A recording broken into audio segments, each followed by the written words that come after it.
El dolor es una sensación o una percepción displacentera del cuerpo. eh, por lo tanto, como ves, la definición es bastante vaga. También eso indica que el dolor es diferente para cada uno. O sea, cuando yo te estoy diciendo eso, en realidad vos decís, es difícil de imaginárselo y es así, tal cual. Porque lo que tenemos los médicos del dolor es que primero le creemos al paciente. El paciente te transmite el dolor de maneras totalmente diferentes y en muchas ocasiones tiene cierta forma estoica de que no transmite su percepción del dolor, pero sin embargo la tiene y el dolor se manifiesta de otras maneras. El dolor es una experiencia sensorial y mental que está modificada por nuestro cerebro y por nuestra médula, por todo el sistema nervioso central. De manera que en cada persona se manifiesta de manera totalmente diferente. Antes se decía que había una noxa, es decir, noxa es una cosa nociva, es una lesión, ¿sí? Es una cosa que lastima, que quema, que ataca, que muerde, lo que fuera. Hoy en día se sabe que existe un dolor sin esa noxa, es decir, un dolor que se sostiene en el tiempo y que se cronifica. Es una muy buena pregunta. El dolor clásico, cuando una persona en general joven o sana se le pregunta qué es el dolor, se imagina cortarse, lastimarse, apretarse el dedo con una puerta. Ese es el dolor nociceptivo o somático, ¿sí? Donde hay unos receptores que tenemos en el cuerpo, en la piel, por ejemplo, que detectan si hay un corte, una compresión, cualquier tipo de herida, y obviamente se activan y duele, y nuestro cerebro se entera de que se está apretando los dedos con la puerta, y entonces saca la mano, se evita el problema, y después queda el dolor residual que es bastante severo. No es el único tipo de dolor. Después tenemos dolor visceral, por ejemplo, cuando una mujer tiene el periodo menstrual muy doloroso, o cuando tenemos una enfermedad intestinal y nos duele mucho la panza, ese es un dolor visceral. El dolor visceral es sordo, entre comillas, quiere decir que uno no lo puede definir exactamente qué víscera le duele, pero le duele todo el abdomen, por ejemplo. Es un dolor también, puede ser severo y se acompaña de síntomas vegetativos, es decir, producto del sistema nervioso autónomo, que da sudoración, constipación y otra serie de síntomas, puede dar presión baja. Eh, Después hay otros dolores, por ejemplo, neuropáticos, que es muy común y muy severo, a veces más severo que los otros dolores. El dolor neuropático, como dice su nombre, viene de los nervios. Los nervios son cables eléctricos que que transmiten la información hasta el sistema nervioso central. Hay motores, hay sensitivos. Los sensitivos llevan síntomas de dolor, por ejemplo. En ocasiones estos cables se activan de más o se activan sin motivo y quedan crónicamente activados. Y ese es el dolor neuropático. El dolor neuropático entonces produce síntomas como electricidad, frío, calor, quemazón, a veces hasta fuego, y la persona a veces queda hasta enloquecida por este dolor porque es nocturno, no lo deja dormir, es todo el tiempo, y siente, por ejemplo, que le está quemando un miembro cuando uno lo ve y no tiene absolutamente nada visible, no hay nada lastimando, pero los cables le están diciendo al cerebro que hay algo como un cortocircuito que es así. Perfecto. Bueno, como te estaba contando, hay diferentes tipos del dolor. Nosotros tenemos diferentes analgésicos que son diferentes en potencia, o sea, tienen diferencias cuantitativas. Por ejemplo, dentro de los opioides hay opioides débiles, medianos y fuertes. No es lo mismo darle a alguien morfina que darle un analgésico común como un paracetamol. Pero además hay diferencias cualitativas que son fundamentales, porque es lo que hace a la diferencia. Por ejemplo, si vos tenés un dolor visceral, a veces la simple buscapina o iosina, ¿sí? O pratropina, tiene un efecto más intenso que dar un opioide porque va exactamente al tipo de dolor, está diseñado para el dolor visceral.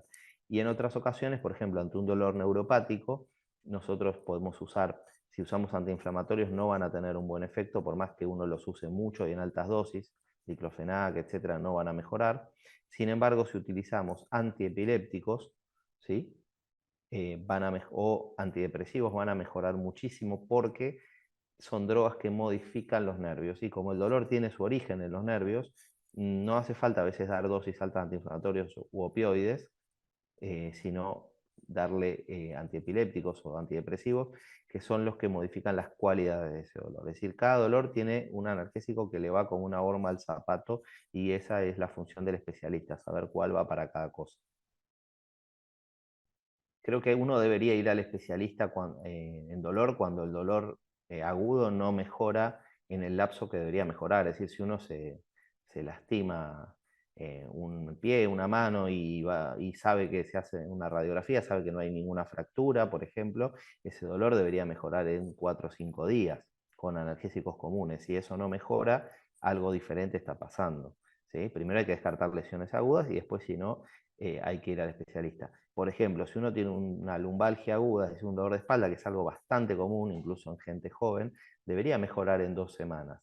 Si en 2 semanas no mejora, entonces es el momento de hacer una consulta con el especialista, porque lo que puede estar pasando es que el dolor se esté cronificando. Y el dolor crónico es diferente al dolor agudo, no solo en el tiempo, sino que se introducen mecanismos que perpetúan el dolor y que lo complican y que es importante tratarlos precozmente.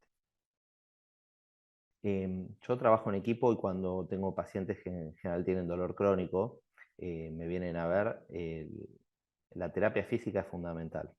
La terapia física tiene un efecto regulador sobre el dolor en menos, es decir, baja los niveles de dolor.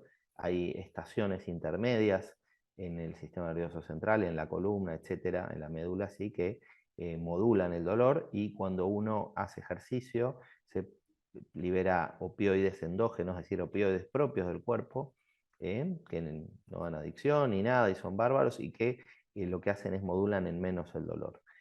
Y además rehabilitan la musculatura, porque cuando uno está débil, tiene dolor, hace poco ejercicio, se debilita, y cuando se debilita empieza a caminar mal o a hacer malas posturas, y esas malas posturas perpetúan también el dolor. Entonces, lo que uno tiene que hacer es buscar un especialista en rehabilitación, kinesiólogo, si es posible. También hay algunos profesores de educación física que tienen una formación hace mucho tiempo en eso, y que pueden guiar a la persona en la rehabilitación, tanto en el estiramiento de los músculos como en el fortalecimiento que viene después, para evitar esto. Actualmente estamos viendo bastante publicidad sobre una vacuna que es para el virus zóster, la vacuna del virus zóster, que se le dice vulgarmente la culebrilla. ¿Sí? Quería hablar un poquito de eso porque lo que se trata de prevenir con la vacuna es el dolor. El virus ya lo tenemos. El virus del zóster es el virus de la varicela. La varicela es la enfermedad eruptiva que generalmente nos afecta en la infancia, que actualmente hay una vacuna para la varicela que los más chicos ya la han recibido. Las personas, los adolescentes, veinteañeros y las personas de mi edad ya no la tienen. Hemos sufrido la enfermedad se sufre una sola vez en la vida y el virus queda dormido en los nervios sensitivos del cuerpo. No se muere, sino que queda ahí dormido. En general nunca más nos vuelve a dar problemas, pero muchas veces después de los 50 años el sistema inmunológico baja su intensidad y los virus pueden volver a reactivarse, entre ellos el de la varicela.